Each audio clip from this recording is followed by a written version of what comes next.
Livro de Mateus, capítulo 26. A consulta dos sacerdotes e dos escribas. E aconteceu que, quando Jesus concluiu todos esses discursos, disse aos seus discípulos: Bem sabeis que daqui a 2 dias é a Páscoa, e o Filho do Homem será entregue para ser crucificado.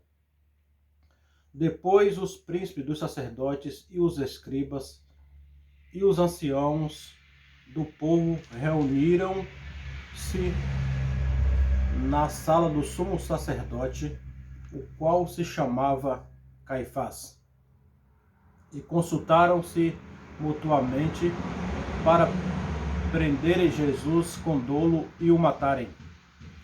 Mas diziam: não durante a festa, para que não haja alvoroço entre o povo.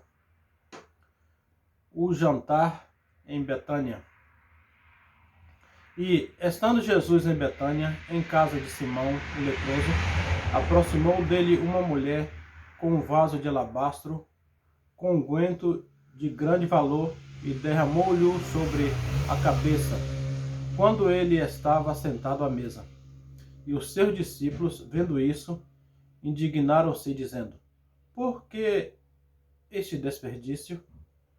Pois este unguento podia vender-se por grande preço e dar-se o dinheiro aos pobres. Jesus, porém, conhecendo isso, disse-lhes: por que afligis esta mulher? Pois praticou uma boa ação para comigo. Porquanto sempre tendes convosco os pobres, mas a mim não me haveis de ter sempre. Ora, derramando ela este unguento sobre o meu corpo, fê-lo preparando-me para o meu sepultamento.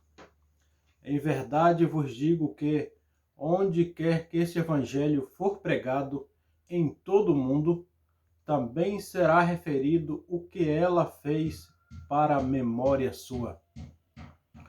O preço da traição.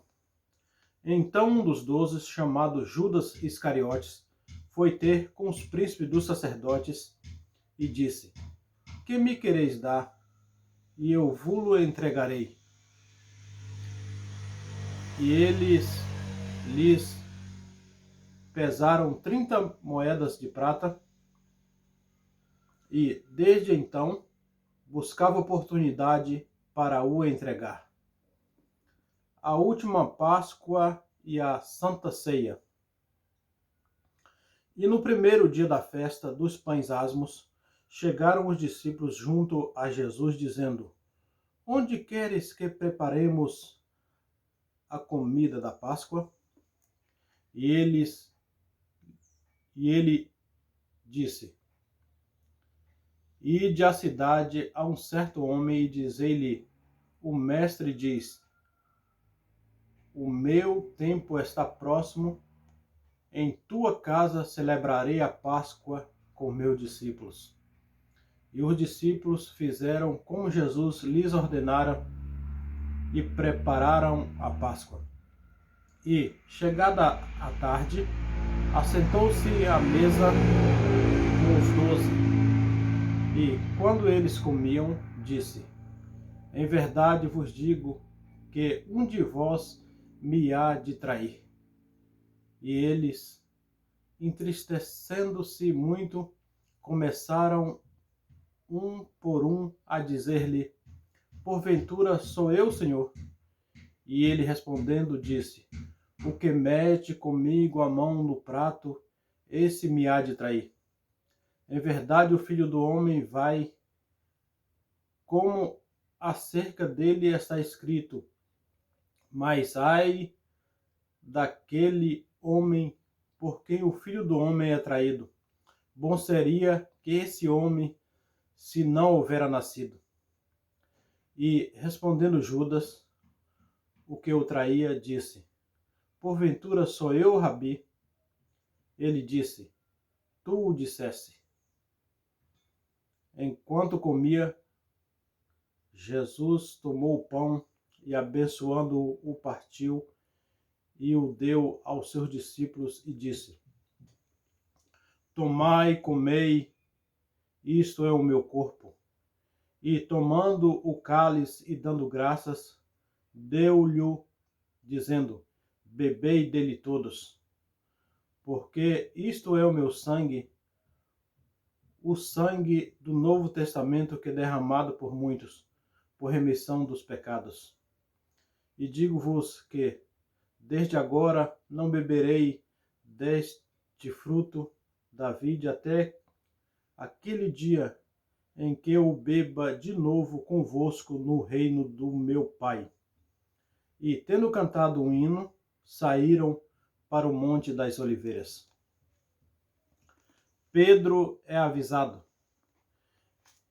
Então Jesus lhe disse: Todos vós, esta noite, vos escandalizareis em mim, porque está escrito: Ferirei o pastor e as ovelhas do rebanho se dispersarão.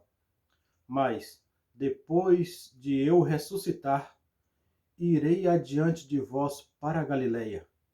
Mas Pedro, respondendo, disse-lhe: Ainda que todos se escandalizem em ti, eu nunca me escandalizarei. Disse-lhe Jesus: Em verdade te digo que nesta mesma noite, antes que o galo cante, 3 vezes me negarás. Disse-lhe Pedro: Ainda que me seja necessário morrer contigo, não te negarei. E todos os discípulos disseram o mesmo. Jesus no Getsemane. Então chegou Jesus com eles a um lugar chamado Getsemane e disse a seus discípulos: Assentai-vos aqui, enquanto vou além orar. E levantando consigo Pedro e os 2 filhos de Zebedeu, começou a entristecer-se e angustiar-se muito. Então lhes disse: A minha alma está cheia de tristeza até a morte. Ficai aqui e vigiai comigo. E,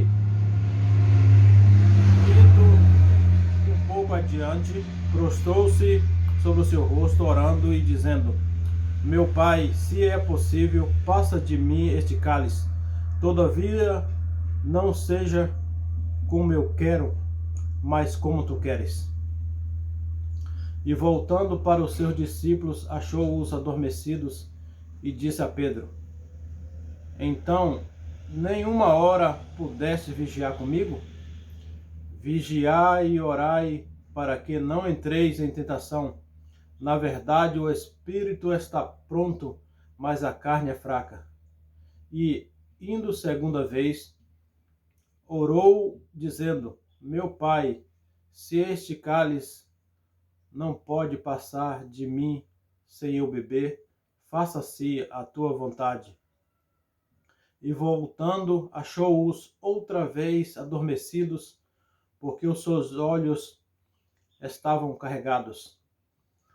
E deixando-os de novo, foi orar pela 3ª vez, dizendo as mesmas palavras.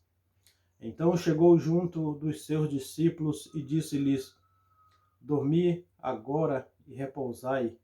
Eis que é chegada a hora e o Filho do Homem será entregue nas mãos dos pecadores. Levantai-vos, partamos, eis que é chegada o que me trai. Jesus é preso, e estando ele ainda a falar, eis que chegou Judas, um dos 12, e com ele grande multidão com espadas e porretes, vinda da parte dos príncipes dos sacerdotes, dos anciãos do povo. E o traidor tinha-lhe dado um sinal, dizendo: O que eu beijar é esse, prendei-o. Mas Jesus, porém, lhe disse: Amigo, a que vieste? Então, aproximando-se dele, lançaram mão de Jesus e o prenderam. E eis que um dos que estavam com Jesus, estendendo a mão, puxou a espada e, ferindo o servo do sumo sacerdote, cortou-lhe uma orelha. Então Jesus disse-lhe: mete no seu lugar a tua espada, porque todos os que lançarem mão da espada, a espada morrerão. Ou pensas tu que eu não poderia agora orar a meu Pai e que ele não me daria mais de 12 legiões de anjos? Como, pois, se cumpriria as Escrituras que dizem que assim convém que aconteça?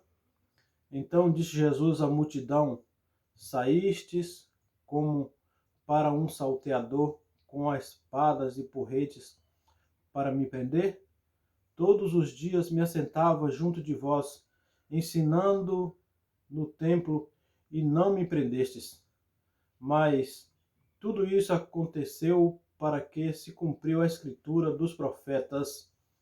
Então todos os discípulos, deixando-o, fugiram. Jesus perante o sinédrio.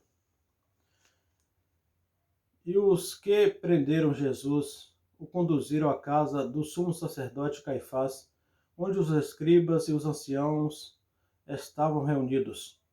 E Pedro o seguiu de longe até ao pátio do sumo sacerdote e, entrando, assentou-se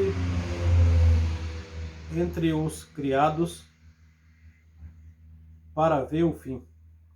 Ora, os príncipes dos sacerdotes e os anciãos e todo o conselho buscavam falso testemunho contra Jesus para prenderem, dar-lhe a morte. E não o achavam, apesar de se apresentarem muitas falsas testemunhas. Mas, por fim, chegaram duas e disseram: este disse: eu posso derribar o templo de Deus e reedificá-lo em 3 dias. E, levantando-se o sumo sacerdote, disse-lhe: não respondes coisa alguma ao que estes depõem contra ti?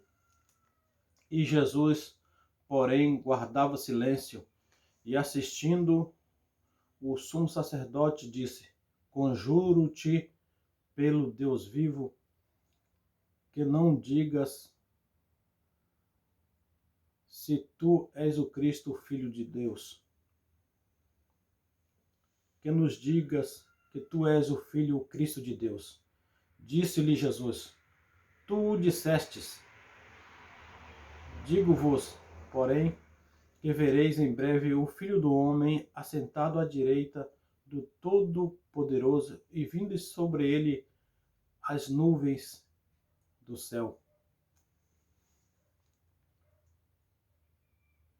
Então o sumo sacerdote rasgou as suas vestes, dizendo: blasfemou, para que precisamos de testemunhas? Eis que bem ouvistes agora a sua blasfêmia. Que vos parece? E eles respondendo disseram: é réu de morte. Então cuspiram-lhe no rosto e davam murros, e outros os esbofeteavam, dizendo: profetiza-nos, Cristo, quem é o que te bateu? Pedro nega a Jesus. Ora, Pedro estava sentado fora no pátio e aproximou-se dele uma criada, disse: tu também estavas com Jesus, o Galileu? Mas ele negou diante de todos, dizendo: não sei o que dizes. E saindo para o vestíbulo, outra criada ouviu e disse aos que ali estavam: este também estava com Jesus o Nazareno. E ele negou outra vez, com juramento: não conheço tal homem. E logo depois aproximou-se os que ali estavam, disseram a Pedro: verdadeiramente também tu és deles, pois a tua fala te denuncia. Então começou ele a praguejar e a jurar, dizendo: não conheço esse homem. Imediatamente o galo cantou. E lembrou-se Pedro das palavras de Jesus que lhe dissera: antes que o galo cante, 3 vezes me negarás. E saindo dali, chorou amargamente.